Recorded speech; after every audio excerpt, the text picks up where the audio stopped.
दोस्तों, तो आपने अगली कहानी में सुना कि कैसे बेताल विक्रम को एक कहानी सुनाने जा रहा है। तो आइए सुनते हैं कि बेताल विक्रम को क्या कहानी सुनाता है। शीर्षक है पाप किसको लगा। काशी में प्रताप मुकुट नाम का एक राजा राज्य करता था। उसके ब्रज मुकुट नामक एक बेटा था। एक दिन राजकुमार धीमान के लड़के को साथ लेकर शिकार खेलने जंगल गया। घूमते घूमते उन्हें तालाब मिला। उसके पानी में कमल खिले थे और हंस किकोल कर रहे थे। किनारे पर घने पेड़ थे जिन पर पंछी चहचहा रहे थे।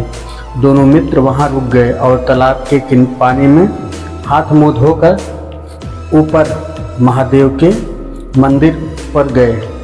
घोड़ों को उन्होंने मंदिर में बांध दिया। वो मंदिर में दर्शन करके बाहर आए तो देखते क्या हैं कि तालाब के किनारे राजकुमारी अपनी सहेलियों के साथ स्नान करने आई है। दीवान का लड़का तो वहीं एक पेड़ के नीचे बैठा रहा, पर राजकुमार से रहा न गया। वह आगे बढ़ गया। राजकुमारी ने उसकी ओर देखा तो वह उस पर मोहित हो गया। राजकुमारी भी उसकी तरफ देखती रही। फिर उसने किया क्या कि जूड़े में से कमल का फूल निकाला, कान से लगाया, दांत से कुतरा, पैर के नीचे दबाया और फिर छाती से लगा अपनी सखियों के साथ चली गई। उसके जाने पर राजकुमार निराश हो अपने मित्र के पास आया और सब हाल सुनाकर बोला, मैं इस राजकुमारी के बिना नहीं रह सकता, पर मुझे ना तो उसका नाम मालूम है न ठिकाना, वह कैसे मिलेगी। दीवान के लड़के ने कहा, राजकुमार आप इतना घबराएं नहीं, वह सब कुछ बता गई है। राजकुमार ने पूछा, कैसे। वह बोला, उसने कमल का फूल सिर से उतारकर कानों से लगाया तो उसने बताया कि मैं कर्नाटक की रहने वाली हूँ। दांत से कुतरा तो उसका मतलब कि मैं दंतबाट राजा की बेटी हूँ। पाँव से दबाने का अर्थ कि मेरा नाम पद्मावती है। और छाती से लगाकर उसने बताया कि तुम मेरे दिल में बस गए हो। इतना सुनना था कि राजकुमार खुशी से फूल उठा। बोला, अब मुझे कर्नाटक देश में ले चलो। दोनों मित्र वहाँ से चल दिए। घूमते फिरते सैर करते दोनों कई दिन बाद वहाँ पहुँचे।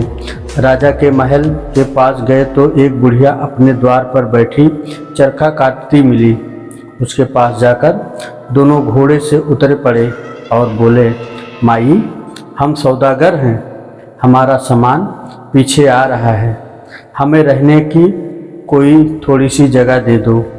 उनकी शक्ल सूरत देखकर और बात सुनकर बुढ़िया के मन में ममता उमड़ आई। बोले, बेटा तुम्हारा घर है, जब तक जी में आए रहो।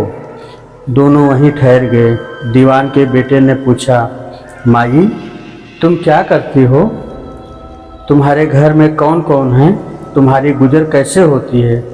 बुढ़िया ने जवाब दिया, बेटा मेरा एक बेटा है जो राजा की चाकरी में है। मैं राजा की बेटी पद्मावती की धाय थी। बूढ़ी हो जाने पर अब मैं घर में रहती हूँ। राजा खाने पीने को दे देता है। दिन में एक बार राजकुमारी को देखने महल में जाती हूँ। राजकुमार ने बुढ़िया को कुछ धन दिया और कहा, माई कल तुम वहाँ जाओ तो राजकुमारी से कह देना, जेठ सुदी पंचमी को तुम्हें तालाब पर जो राजकुमार मिला था वह आ गया है। अगले दिन जब बुढ़िया राजमहल गई तो उसने राजकुमार का संदेश उसे दिया। सुनते ही राजकुमारी ने गुस्सा होकर हाथों में चंदन लगाकर उसके गाल पर तमाचा मारा और कहा, मेरे घर से निकल जा। बुढ़िया ने घर आकर सब हाल राजकुमार को कह सुनाया। राजकुमार हक्का बक्का रह गया। तब उसके मित्र ने कहा, राजकुमार आप घबराएं नहीं, उसकी बातों को समझें।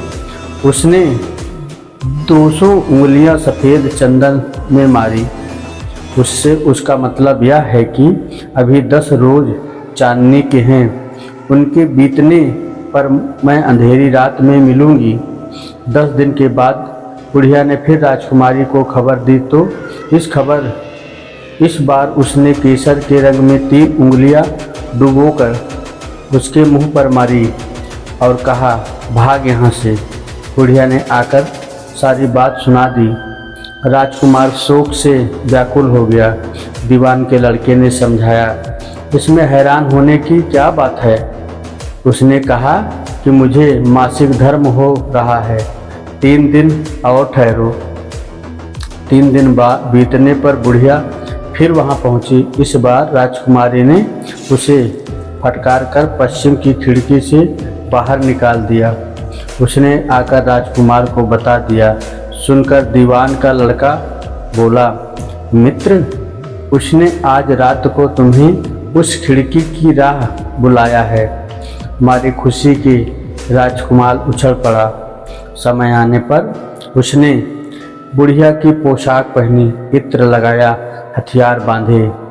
दोपहर रात बीतने पर वह महल में जा पहुंचा और खिड़की से होकर अंदर पहुंच गया। राजकुमारी वहां तैयार खड़ी थी। वह उसे भीतर ले गई। अंदर के हाल देखकर राजकुमार की आंखें खुली की खुली रह गई। एक से बढ़कर एक चीज़ें थी। रात भर राजकुमार राजकुमारी के साथ रहा। जैसे ही दिन निकलने को आया कि राजकुमारी ने राजकुमार को छिपा दिया और रात होने पर फिर बाहर निकाल लिया। इस तरह कई दिन बीत गए। अचानक एक दिन राजकुमार को अपने मित्र की याद आई। उसे चिंता हुई कि पता नहीं उसका क्या हुआ होगा। उदास देखकर राजकुमारी ने कारण पूछा तो उसने बता दिया। बोला, वह मेरा बड़ा प्यारा दोस्त है, बड़ा चतुर है। उसकी होशियारी से ही तो मैं तुमसे मिल पाया हूँ। राजकुमारी ने कहा, मैं उसके लिए बढ़िया बढ़िया भोजन बनवाती हूँ, तुम उसे खिलाकर तसल्ली देकर लौट आना। खाना साथ में लेकर राजकुमार अपने मित्र के पास पहुँचा। वह महीने भर से मिले नहीं थे। राजकुमार ने मिलने पर सारा हाल सुनाकर कहा, राजकुमारी को मैंने तुम्हारी चतुराई की सारी बातें बता दी, तभी तो उसने यह भोजन बनाकर भेजा है। दीवान का लड़का सोच में पड़ गया। उसने कहा, यह तुमने अच्छा नहीं किया। राजकुमारी समझ गई है कि जब तक मैं हूँ वह तुम्हें अपने बस में नहीं रख सकती, इसलिए उसने इस खाने में जहर मिलाकर भेजा है। यह कहकर दीवान के लड़के ने थाली में से एक लड्डू उठाकर कुत्ते के आगे डाल दिया। खाते ही कुत्ता मर गया। राजकुमारी को बड़ा बुरा लगा। उसने कहा, ऐसी स्त्री से भगवान बचाए, मैं अब उसके पास नहीं जाऊंगा। दीवान का बेटा बोला, नहीं, अब ऐसा उपाय करना चाहिए जिससे हम उसे घर ले चलें। आज रात को तुम वहाँ जाओ। जब राजकुमारी सो जाए तो उसकी बाईं जांघ पर त्रिशूल का निशान बनाकर उसके गहने लेकर चले आना। राजकुमार ने ऐसा ही किया। उसके आने पर दीवान का बेटा बोला, उसे साथ ले। योगी का भेष बना मरघट में जा बैठा और राजकुमार से कहा कि तुम ये गहने लेकर बाजार में बेच आओ। कोई पकड़े तो कह देना कि मेरे गुरु के पास चलो और उसे यहाँ ले आना। राजकुमार गहने लेकर शहर गया और महल के पास एक सुनार को दिखाया। देखते ही सुनार ने उसे पहचान लिया और कोतवाल के पास ले गया। कोतवाल ने पूछा। उसने कह दिया कि ये मेरे गुरु ने मुझे दिए हैं। गुरु को भी पकड़वा लिया गया। सब राजा के सामने पहुँचे। राजा ने पूछा, योगी महाराज, ये गहने आपको कहाँ से मिले? योगी बने दीवान के बेटे ने कहा, महाराज, मैं मसान में काली 14 को डाकनी मंत्र सिद्ध कर रहा था कि डाकनी आई। मैंने उसके गहने उतार लिए और उसकी बाईं जांघ में त्रिशूल का निशान बना दिया।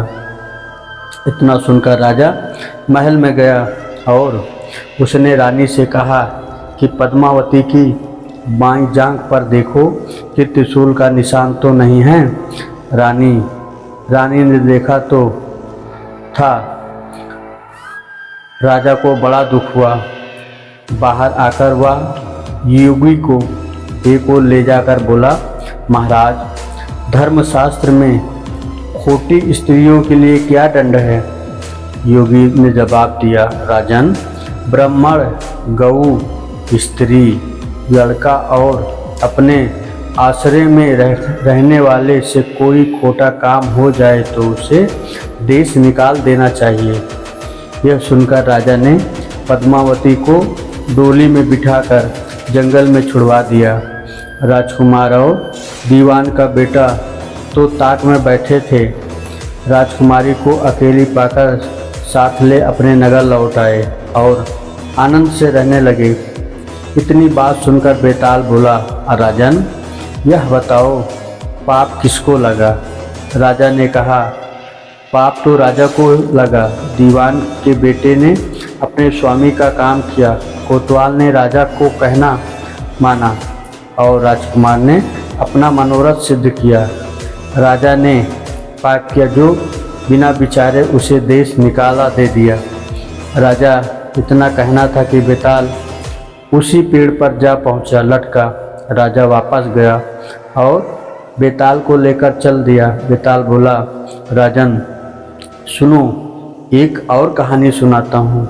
दोस्तों, अगली कहानी अगले भाग में आपको सुनने को मिलेगी। अगर आप यहाँ तक हमारी कहानी सुन चुके हैं तो आप हमारे चैनल को लाइक, सब्सक्राइब और अपने मित्रों को ज़रूर शेयर करें। जय श्री राधे राधे।